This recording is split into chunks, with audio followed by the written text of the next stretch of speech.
When all land is covered by snow, and the oceans have turned to blood, it's the coming of the demon's winter.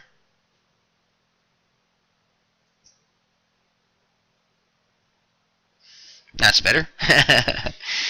What's up, everybody? This is BadPlayer03, aka the D-Jobbed Animal Daniel Jobber, and I am here to bring you the first episode in the first of the series of classic gaming I want to do.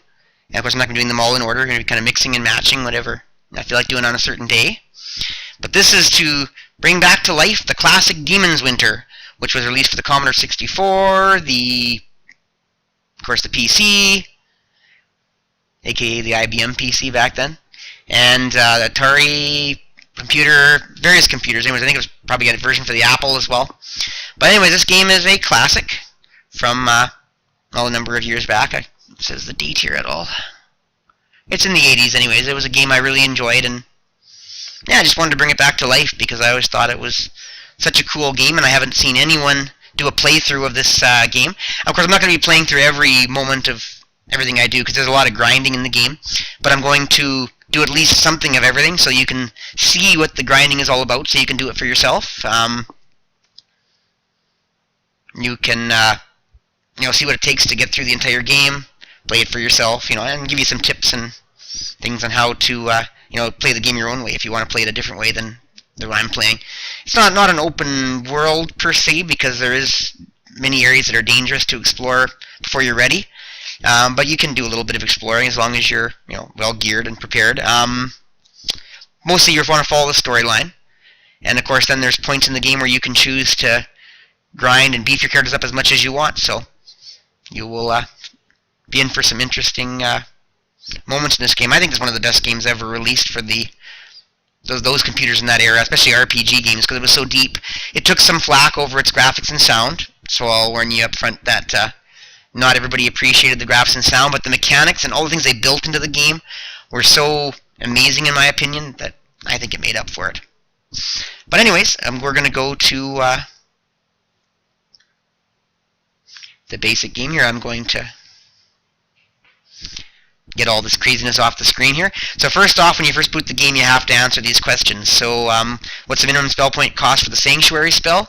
So what I do that is I go to the manual, which is quite easily available online. And I see that under Sanctuary it is 3. Cool, so we go back to the game here, and we're going to enter 3, and we should be able to get into the game then. Oh, num locks off. Oh, also use the controller.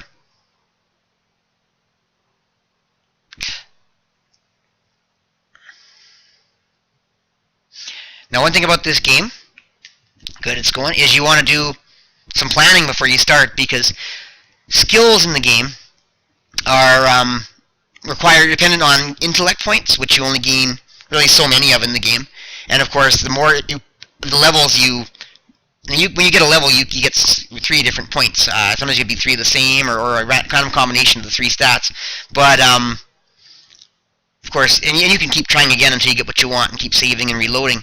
But sooner or later, you only have so many points you're going to be able to get in all your stats. And if you put too much into intellect, you take away from your other stats that you need to be strong and to survive. So, unless you're a mage, of course, which of course benefit from intellect. So the big thing is to plan ahead and know what skills you're going to want to have on each character, because there's a huge array of skills in this game, and each one is learnable by different classes, by different number of intellect points.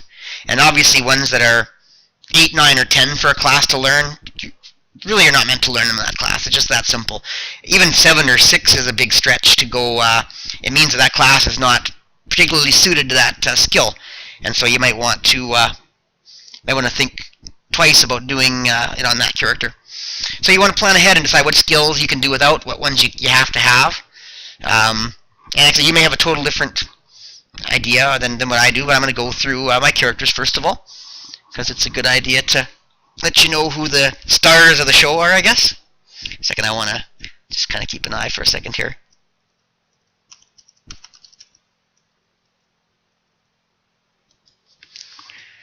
Make sure the stream's going okay.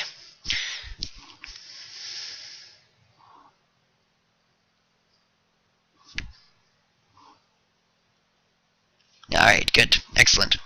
So anyways, to introduce the cast of characters, I do believe you just push their number. No, but maybe it's better to camp. Seated camp on the Commodore 64. The commands can be different from different computers, of course.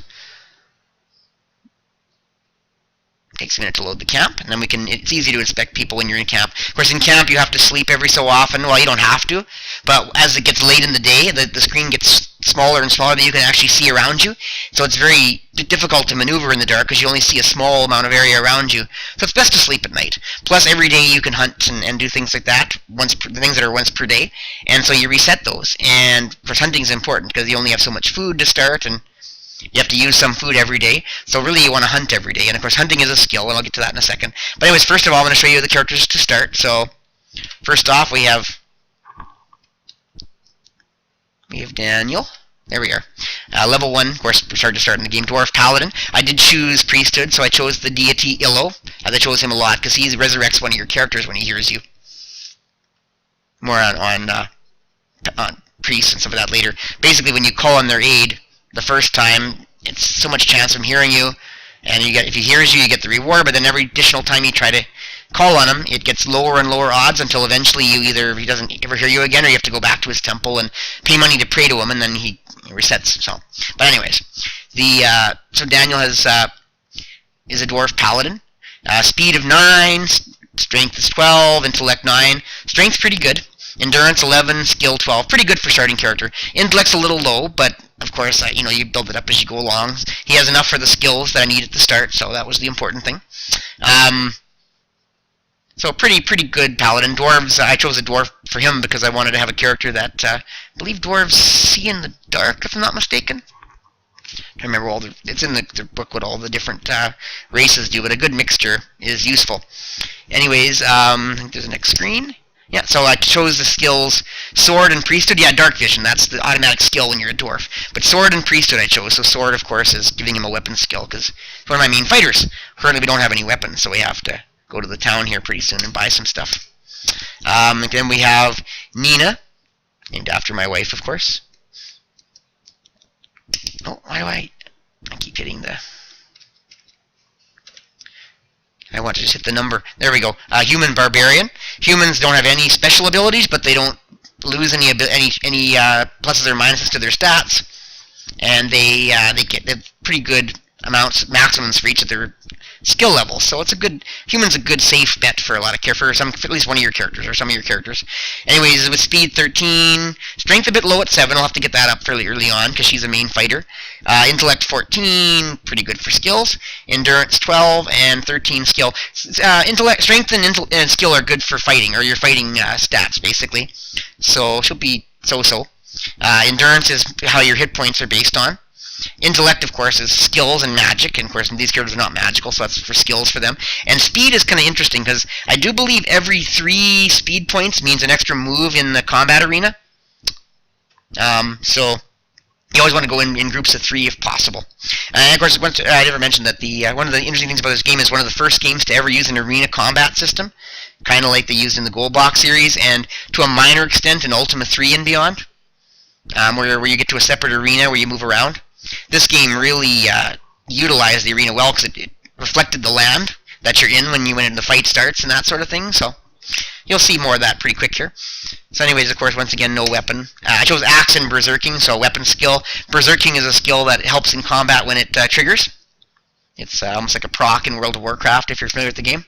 Then we have Jobber, the troll monk. Once again, I made him priesthood, so I chose Illo again for resurrection. Speed 12, pretty good, 4 moves. Strength 13 and skill 12, so pretty good fighting ability for a monk. Endurance 10, so decent hit points, and intellect 8 a little low. I'll have to get that up to get him some of his skills. Of course, you see his hit points and spell points there. All those spell points are pretty much irrelevant.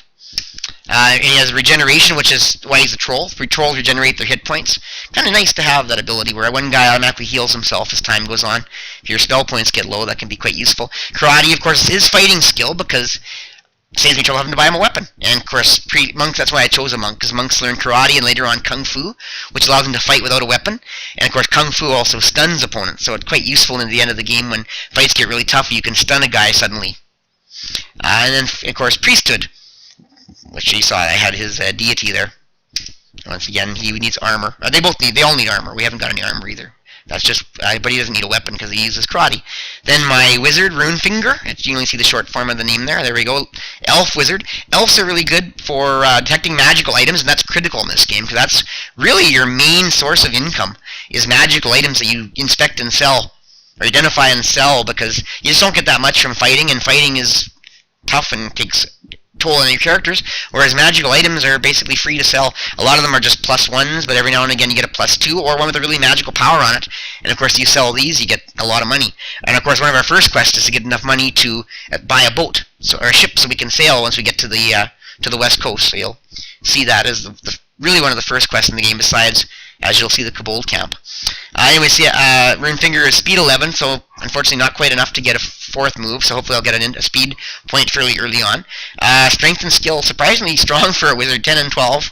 Not necessarily necessary, but they do have to fight sometimes. Intellect 15, so a really good starting for skill points, and of course helps his magic as well. And Endurance 10, so a decent number of hit points you'll get as time goes on. Oh, sorry, I forgot about to talk about his skills. So I chose Fire Runes and Spirit Runes. Those are the 2 of the 5 magical runes you can learn. Each rune has a number of spells. That's your spells in the game. And as a wizard, I'm going to learn all 5. That's usually what I do. And he has Detect Aura, as I said, which is how they detect magic on items. And I'm going to go over my plan for skills in a second here, before I get too deep into the game. And finally, Gisandra, named after my Gisandra Kern, one of my favorite characters I've had in various games. An elf sorcerer, or sorceress in this case. Speed 12, pretty good, 4 moves. Strength 10 and skill 9, not bad for a person who doesn't fight a lot. Intellect 13, pretty good start, and Endurance 10. And of course, skills, illusion and summoning are very typical skills you're going to get for a sorceress, because they're the two of the major skills that you have a sorceress for. Eventually, the master skill I consider is possession, because you can actually take control of the most powerful enemy if you want and use them for your own. And sometimes you'll have spells and spell points you can use as well, which is kind of cool. But anyways, more on that as time goes on here. And of course, Detect Aura is the skill for being an elf as well. So that's the characters we're starting with. Now, of course, I also have a plan, as I was saying, for the skills I'm going to get in the game, because you only have so many intellect points. You got a plan for what you're going to do. Plus, you want to put points in intellect too many. You don't want to put too many points in intellect and take away from other skills or other stats. But you don't want to put too little either and end up missing out in skills, because you're only going to get so many levels in the game, realistically. So anyways, for Daniel, I decided I'm going to get Sword, which is 2 intellect point cost. And what did I also get? Priesthood for 2, so I started with those 2. I want to get Persuasiveness, which is worth 2. View Mind, which is worth 2, which allows me to see if a merchant is lying about an item. You can save you a lot of money on a really powerful item that a merchant will sometimes pretend is actually good, and it isn't. Priesthood I mentioned. Tactics is a way to see whose monster is likely to attack next, so you can kind of...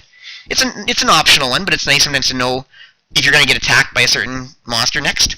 Berserking 6, that's a really important one, even for him, because it really adds to your combat ability. So I'm going to spend the 6 on Berserking with any of my major fighters. I'm not sure if I'm doing that with my monk, though. No. Oh yeah, no, I have it for him. He's only 4 for my monk. So, and then Fencing 3, very important for any guy who uses a sword. It really enhances your sword ability, so you pretty much want to plan for fencing. And a little bit optional, but not really, actually. I guess really none of the skills he's going to get is optional. Detect Traps is also important, because there are traps in the game, and I don't have a thief. So, detect traps, someone who can detect traps and someone that can disarm them is kind of important. So, he's going to be the one to learn Detect Traps. He's going to take the bullet on that one. So, for my Barbarian, Nina, of course I'm getting Axe, which is 1, Berserking, which is 2. Armor Skin is 4. That's the only one I could really get it on is him, unfortunately, because it does cost a lot for a lot of them. Basically adds armor, extra armor to your character. Disarm Traps 7. Very expensive, but someone has to have it, because like I said, you can't disarm traps without it, and some traps are right in your way, and either walk over them or you disarm them. So, and then of course Fencing 5. Once again, use a sword. Using a sword. Eventually, I'm going to switch over to sword later on. How much a sword is 4? I'm going to have that one. Hunting 2. He's going to be the first of my hunters, because you have. Well, sorry, the second one.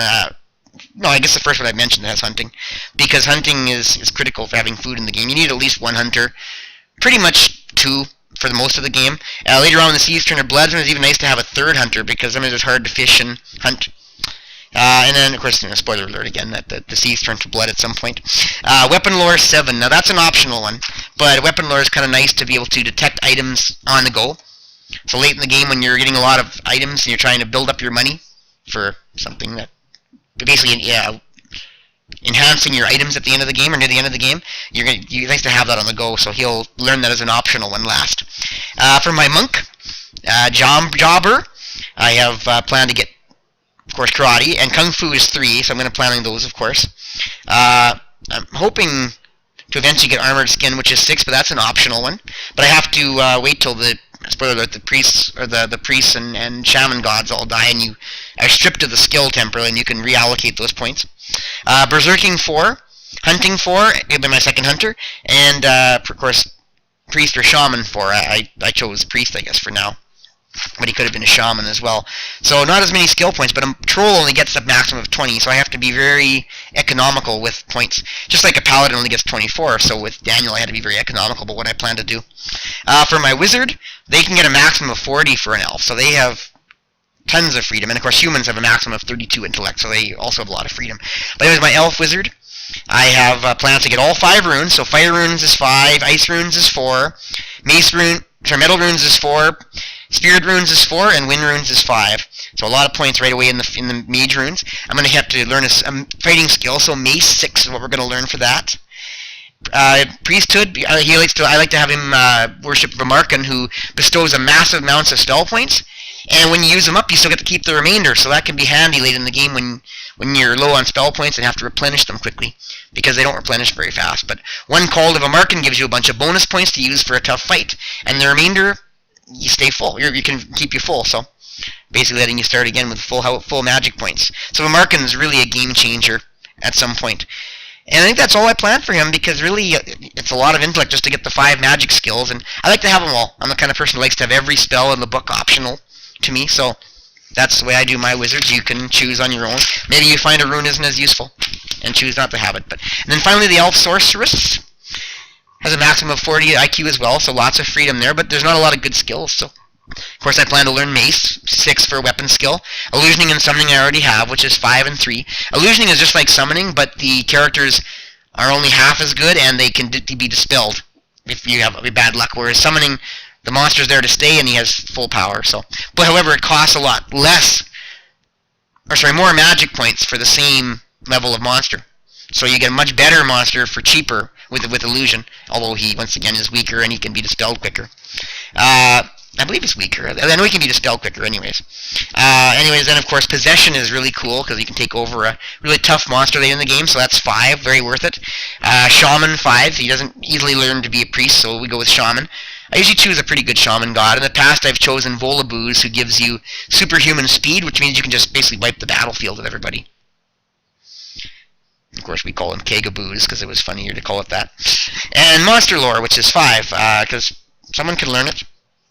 And it basically tells you about a monster. So when you're looking to possess a monster, it's nice to know which one is the best, or the one that has the right type of spell runes you want. So monster lore can be handy, especially late in the game when you're going to start to possess the best choice of guy. And then maybe persuasiveness, which is 7. I already have one person with persuasiveness planned, I believe. I'm pretty sure I did, because that's, my Daniel's going to learn persuasiveness. Kind of important to give you a chance to haggle and get better prices on items, and having a second one just increases the ability, if I'm not mistaken. So anyways, that's my plan for skills. You may have your own. Some honorable mentions that, I'll go to the book for this.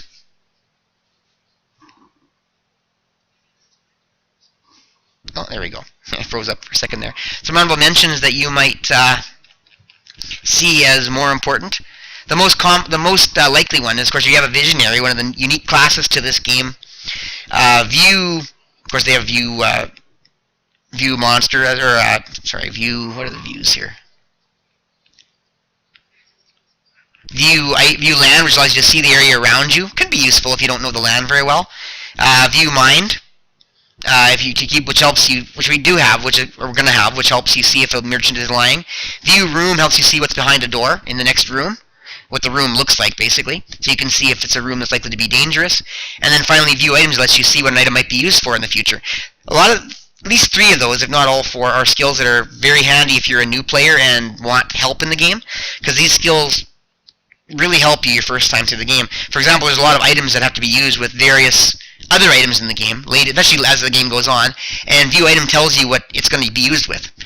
So, for example, if you're going to use a horseshoe with a stake, like you do in a game called Swords and Serpents on the Nintendo, you would view mine on the horseshoe, and it would say you see a vision of a stake, that kind of thing. So it tells you what it's going to be used for. View room can be useful if you don't know what's next, because it tells you what to expect.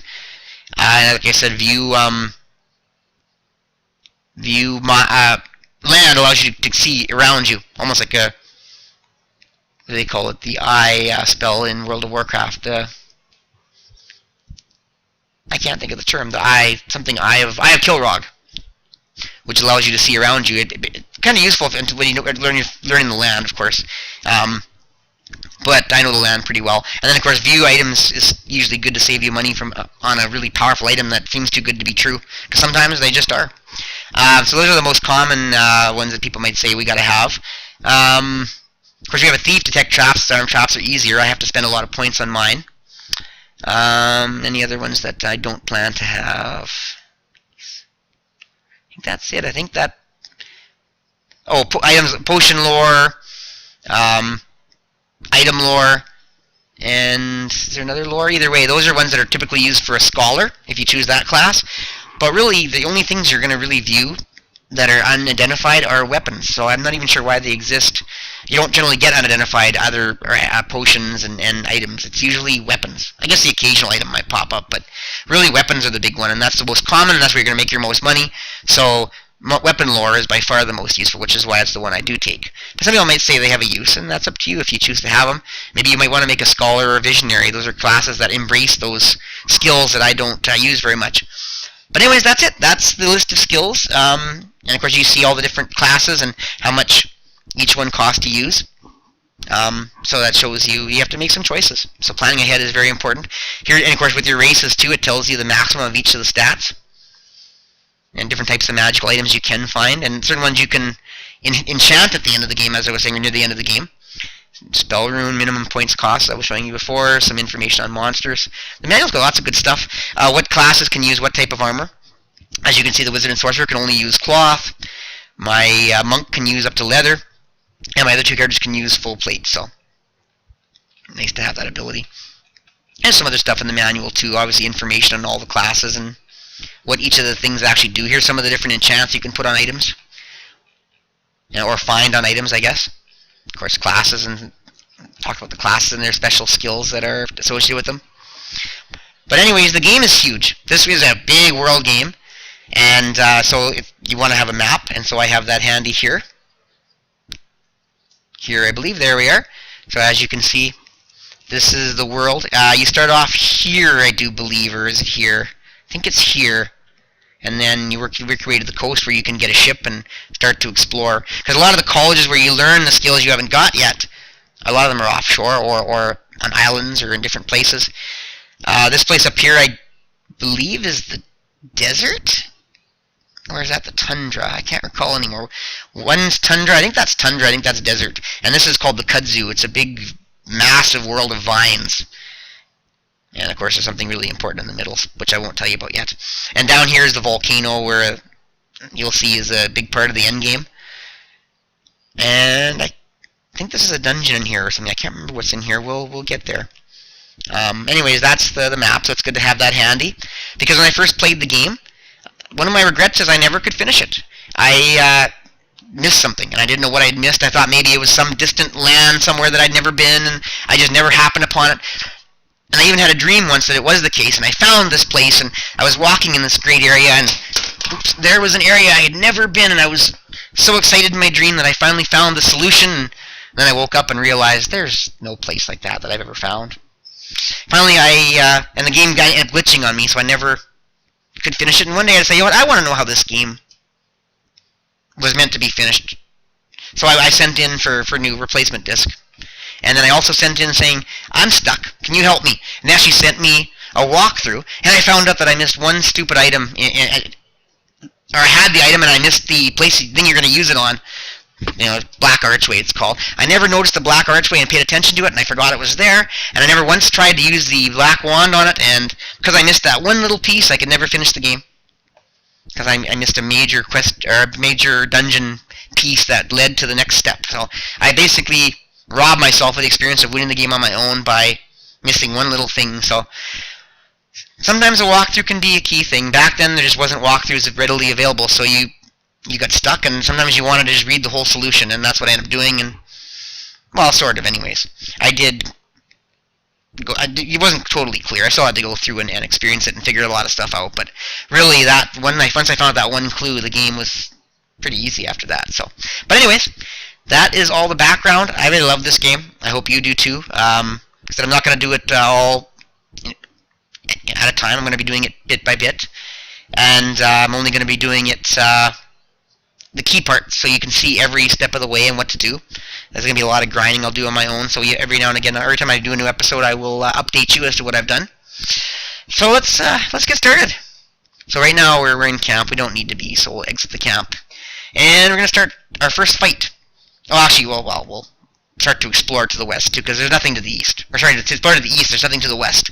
The west is the end of the map, so, of course, the ruins. If you read the walkthrough, these kobolds attacked the town under a commander named Upspigot and burnt your town down, and you're the kids or the relatives of the people that were killed in this attack.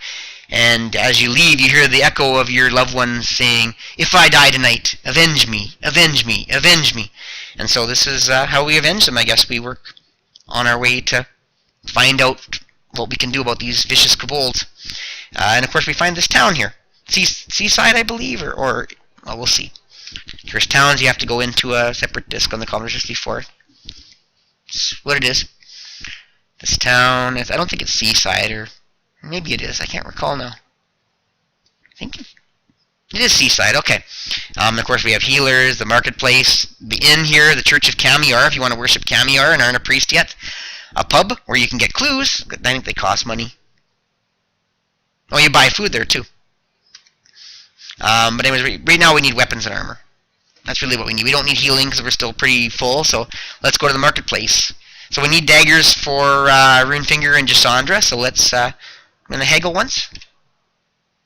Didn't matter. You can't really bring 2 gold down to 1 easily. I'm not going to haggle again. You haggle too much, you insult the merchant. Persuasiveness only goes so far, so let's purchase. Give 1 to number 4. And give 1 to number 5. There we go. So they have their weapon. Now we continue through the marketplace.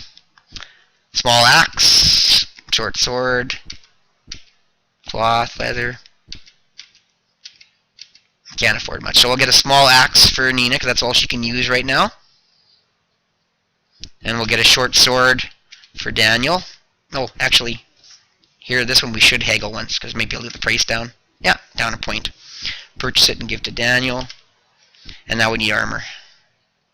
So, no one uses a mace. Actually, the mages will use a mace eventually, but right now all they can use is a dagger because they haven't got their mace skill yet.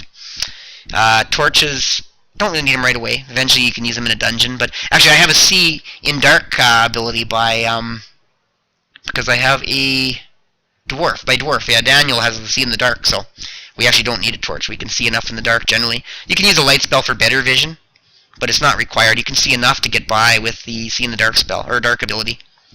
Cloth armor, we got to purchase that for 4.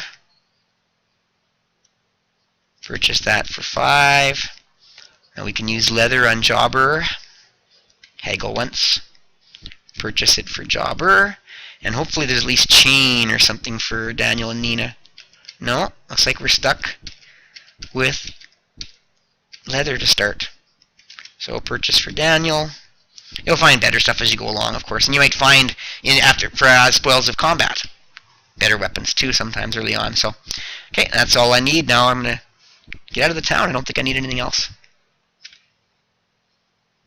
Oh, actually, I might as well put the weapons and armor on though. So, for Daniel, how do you equip A? Equipped. No, it doesn't let me do it here. I guess we go out into camp. Oh, sorry. I forgot to change the disc. I hit the button before I could change the disc. Oh well. The game is forgiving, generally, so. It's too easy to change the discs on an emulator. Some games actually can mess up if you aren't careful. Okay, so let's go south 1 and camp. And get our weapons and armor equipped. You gotta have weapons and armor. I tried to fight before I started this walkthrough and it didn't go too well, so. Okay, so 1. Oh, it must be a special option. Equipped. There we are. Equip 1, A and B. Equip 2, A and B. Equip 3, A. Oh, weapon, none. And return for none. A for leather, okay. Equip 4. I should have used that small axe, but I'll explain why I didn't. And equip 5. A and B. Good. So let's break out a camp, and let's save the game, because we don't want to lose all that we worked on.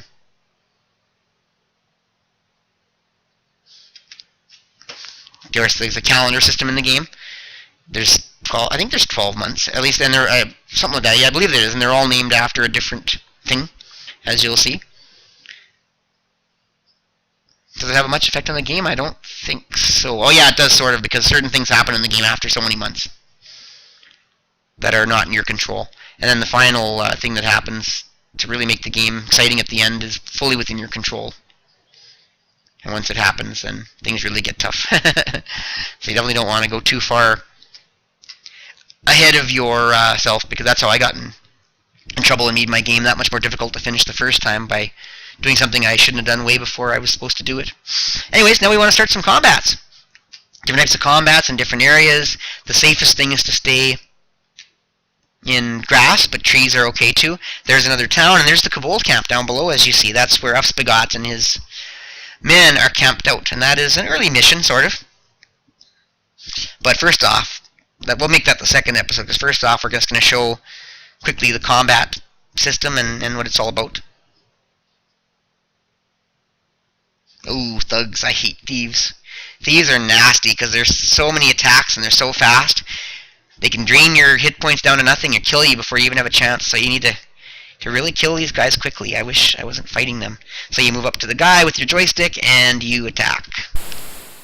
Movement points, I only have 2 left. That's not enough. So if you have at least 3 left, you can defend, and every 3 points you have gets you an extra point of armor, I believe, for every 3 you defend with. So you don't always want to use all your combat points when you're against tough opponents. Right now, I don't think one dodge with 3 is going to make much of a difference. We need to kill these guys, so we're going to try to do so. So Gisandra, I can try an illusion. What the heck? You have to know the name of the spell, so that's another reason to have the book handy in the background. So this one's easy. You can just choose the level of what you want. I have 13 spell points, so now let's choose a small dragon. Let's have some fun. And you got to put it where you want to have it, and you'll take some damage too, and then push space to cast it. So there we go, an illusionary dragon. Now, because he's illusionary, he can be dispelled, unfortunately. So sometimes you get nothing out of him.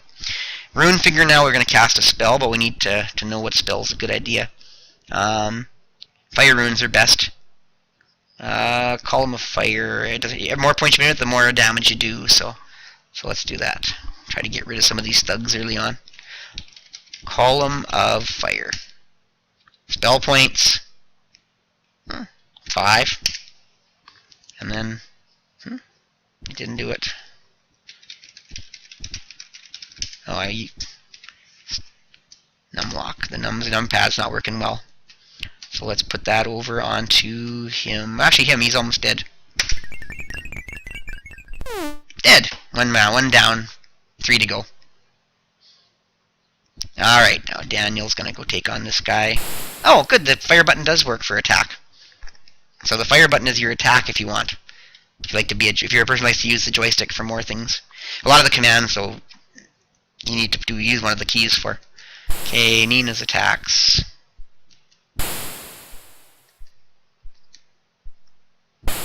The thugs don't always hit, but they get a lot of attacks, so they can get lucky and do some serious damage. Jobber kills him in one shot. Nice. Now let's get Gisandra some fighting experience. What the heck? It doesn't matter if you fight or not. You get the same experience anyways, but Rune Finger can do a couple attacks. And then let the dragon enter the dragon.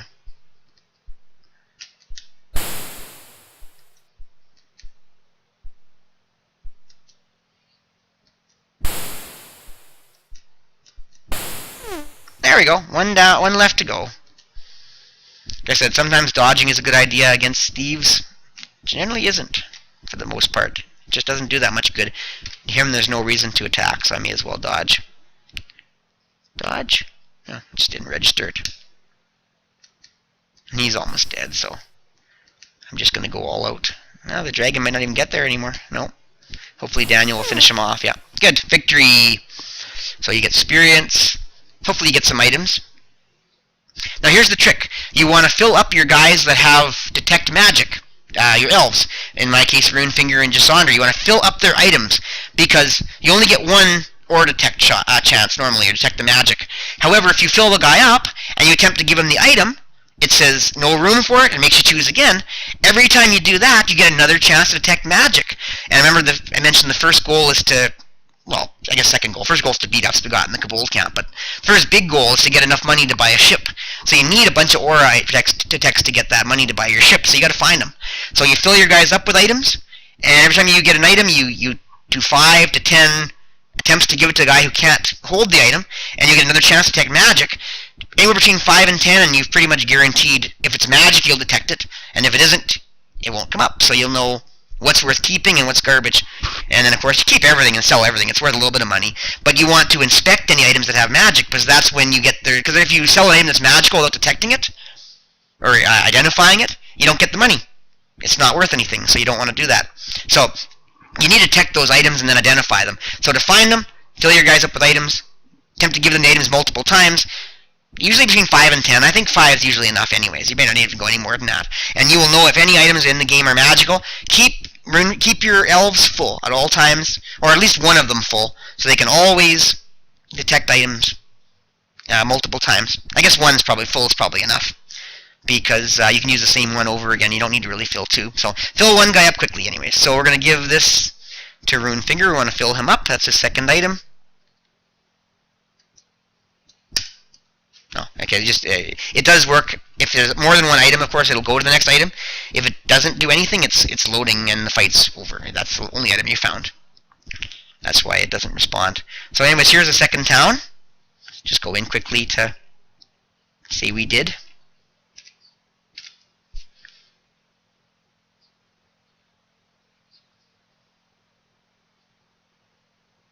It's Illadrin or something, this town? Elbarat. A College of Potion Lore. We don't need that. So there's the Church of Illo if you want to pray to Illo and get your Illo favor back. But we haven't even used Illo, so Illo's in perfectly good favor with us as we speak. Go to Marketplace. Really no reason. We have... Oh, actually, we can check and see if there's anything better. We don't have a better sword yet, or better armor. Dagger, small axe, short sword, mace, cloth, a vial. Can't afford any of this stuff early on. And it's not necessary anyways. So nothing but garbage here. So I think we're ready. We can just go out of here right away and save the game off. Guess we could have saved before we went to the town. Probably should save more often early on. We've taken much damage? No, not really. We're still relatively full health. You get a little bit of gold when you win a fight, as I was saying.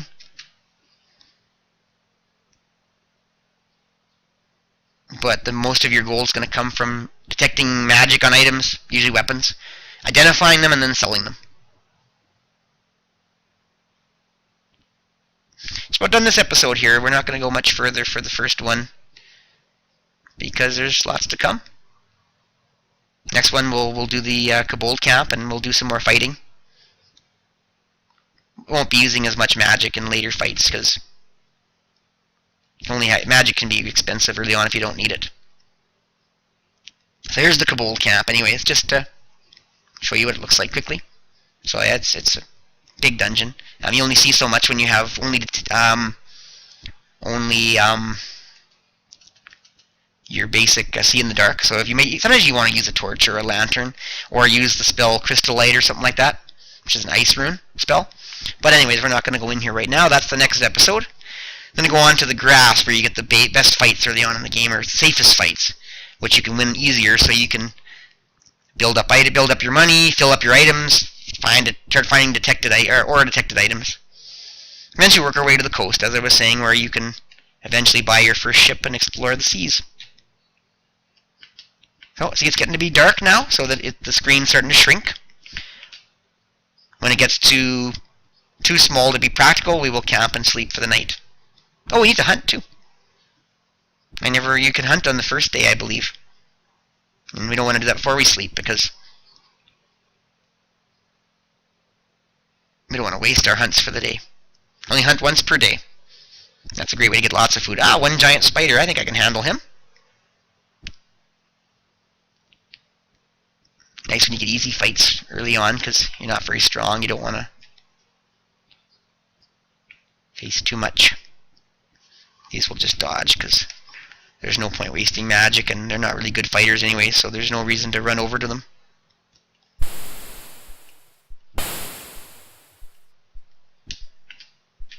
So if you just want to attack, you can just use your fire button on your controller, or whatever you use for a fire button in your emulator version. I have a controller, so I like to use it. You can use a virtual controller with your keyboard if you want, and then you choose your fire button. Just like hitting any other key, I guess. So you gotta be careful, because you want to make sure your controller, if you use a keyboard controller, base controller, you don't use any keys that you need to control the game. Otherwise, you'll have to turn your controller off all the time to do key commands, and that's really a pain in the arse. So I'm thinking that there's no items this time, because it went right to the loading screen. That is correct. Okay, so one more. I think it's a little bit darker. We'll sleep for the night, and then we'll do hunting. Sleep, and then we'll hunt again. There we are, and then we'll probably call it an episode here, because I just wanted to give you an introduction to the game. It's going to be a good game. I'll tell you right now, there's a great story to this. Big story, great story, and lots of cool things to come in the game. Said if you can get by the graphics and the sound, and maybe some of the gameplay, this game is one of the greatest games I've ever played in my life, so that's why I want to capture it for the ages in a souvenir series, and that's what this is all about. So anyways, hunt. Was one my hunter? No. 2, I guess. 3. Don't any of my guys have? I didn't give anybody hunting to start. Well, that's an oversight. I gotta get a college of hunting right away. Ooh, boy. Yeah, so one of my early challenges, I gotta figure out where the college of hunting is. Because without hunting, you're not gonna last long without food, so. Okay, so that's an interesting little thing for tomorrow. Anyways, we might as well sleep. When we wake up, it might still be early, so the screen might still be tight, but if you move around a bit, it'll get to be daylight, and the screen will get big again. Otherwise, if it's later when you sleep, it's later when you wake up, and the screen's bigger to start. So anyways, I'm going to wrap it up at that for episode number 1 of the Demon's Winter walkthrough, long play, whatever you want to call it. Hope you join me in more episodes of this. We're going to have a lot of fun, and I think this game deserves to be captured on YouTube for the ages. Not just the ending, as I think is on there currently. So, yes, join me, Bad Player 03, aka D-Job, Danimal Daniel Jobber, for this fun video game series and a bunch of others. If you like this idea of classic gaming on these old computers and such like that, make sure you subscribe and follow me, and keep an eye on everything I do, because I'm going to do a lot of this next little bit. So, all right, talk to you later. You have a great day. Jobber out. Bad Player 03 out. Sorry.